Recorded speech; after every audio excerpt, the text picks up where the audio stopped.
Okay, let's dive in. If you've ever faced a health issue, figuring out the treatment isn't always straightforward. Mm-hmm. Like how much medicine, how often.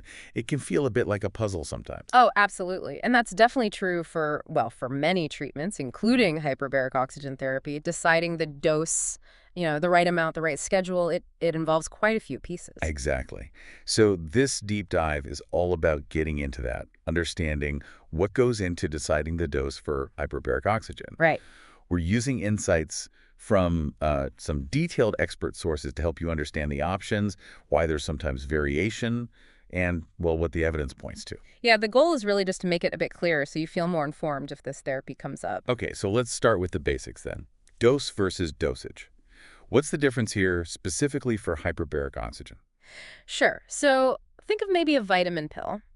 The dose is the amount in that one pill, like say 1,000 milligrams. Yeah. The dosage is the whole plan. Take that 1,000 milligram pill once a day for a month maybe. Right. For hyperbaric oxygen, that single dose, what happens in one session, it really has two main parts. Those parts would be the oxygen itself and the pressure level. Exactly right. It's not just the percentage of oxygen you breathe, but the combination of that percentage and the pressure. We measure pressure in something called atmospheres absolute, or ATA. ATA, Okay. like being underwater or something. Kind of, yeah. Or like cabin pressure in a plane. It's about how compressed the air, or in this case, oxygen is. And it's this combination, oxygen percentage and pressure, that determines the partial pressure of oxygen. Ah, the partial pressure. Mm-hmm.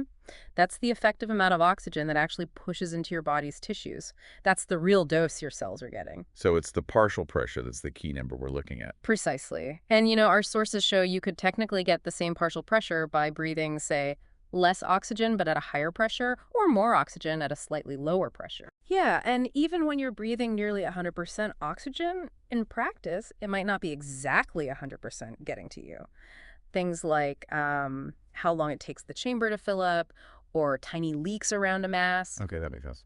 which is why sometimes a protocol might use a slightly higher pressure, maybe 2.4 ATA, just to be sure you're definitely getting a certain minimum partial pressure, like maybe 2.0 atmospheres. Got it. So pressure and oxygen levels set the intensity. What about how long a session lasts? Typically 90 to 120 minutes. The research suggests that the effects on your cells, encouraging repair or growth, they start relatively early, maybe 15 minutes in. Okay. But they really seem to need that full 60 or even 120 minutes to reach their sort of peak activity for that session. And for the best evidence, how high do the pressure levels usually go? Generally, the strongest body of evidence we have supports using hyperbaric oxygen at pressures of 2.0 atmospheres absolute and higher. Right. But you sometimes hear about lower pressures being used, like 1.3 or 1.5 ATA, maybe for things like brain injury. Yes, that definitely comes up, and it's quite a debated area. Some studies do show patients improving at these lower pressures, but here's the tricky part. Okay. Often, those same studies show a similar amount of improvement in the control group. The ones who maybe breathe just regular air at a tiny bit of extra pressure, sometimes called a sham treatment. Ah, so it's hard to separate a real effect from maybe a placebo effect or even just the effect of some pressure increase. Exactly that. When the sham group also improves similarly, it makes interpreting those results really difficult. And it adds confusion because facilities using these lower pressures might still call it hyperbaric oxygen, even though the bulk of the solid evidence is really for 2.0 ATA and above. Which brings us to this dose response idea. Does more always mean better? Higher pressure, better outcome? Yeah, that's a key question. And the answer seems to be not necessarily, at least clinically. Oh, Well, at a cellular level in the lab, yes, there's pretty clear evidence. Things like stimulating new blood vessel growth angiogenesis, that definitely seems to increase as you raise the oxygen pressure. Okay. But when you look at clinical studies, studies comparing different higher pressures, say 2.0 versus 2.4 ATA for diabetic foot ulcers, they haven't always found that the higher pressure group did significantly better in terms of healing. huh. So more isn't always clinically better. It suggests there might be a kind of threshold, a minimum effective dose you need for the clinical benefit. But just pushing the pressure higher and higher doesn't automatically guarantee more clinical benefit for every condition. That's really interesting. Okay, what about frequency? Why daily treatments usually? Good question. You might think, well, what happens the other 22 hours of the day? But many of the positive effects of hyperbaric oxygen, like reducing inflammation or triggering certain healing signals in the body, these effects can actually last for many hours, maybe even days after just one session. So it's not like you need to be in the chamber constantly. Right. Think of it less like continuous oxygen supply and more like a powerful wake-up call for your cells. It sets healing processes in motion that continue long after you've left the chamber. Like flicking a switch that stays on for a while. Kinda, yeah. Now, for really severe acute things like, say, gas gangrene, you might need multiple treatments a day initially. But for most chronic, ongoing conditions, daily sessions seem to capture those lasting effects well. And the total number. How many sessions are typically needed?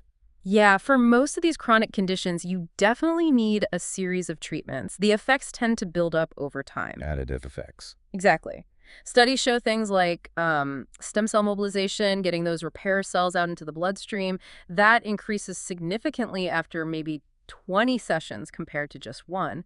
So protocols often recommend 30, 40, or even more treatments depending on the condition. Life happens, though.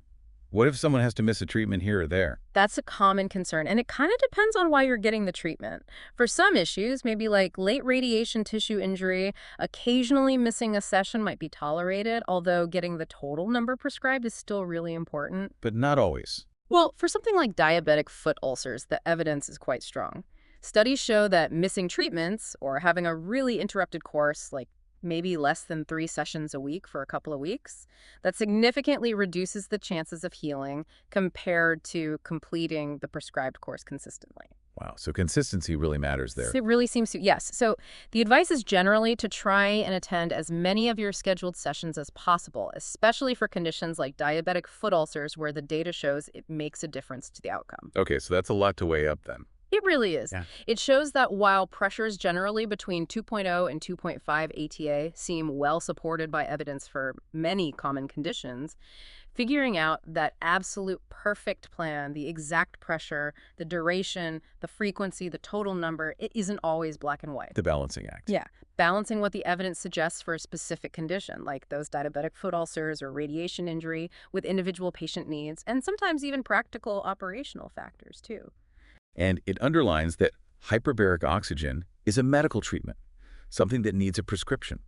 Understanding these different pieces helps you have a better, more informed conversation with your doctor about it. Absolutely. It's part of that shared decision-making. And, the journey to fully pin down the optimal prescription for hyperbaric oxygen for every single person and condition, well, it's still ongoing. It requires really careful thought about all these factors we've talked about.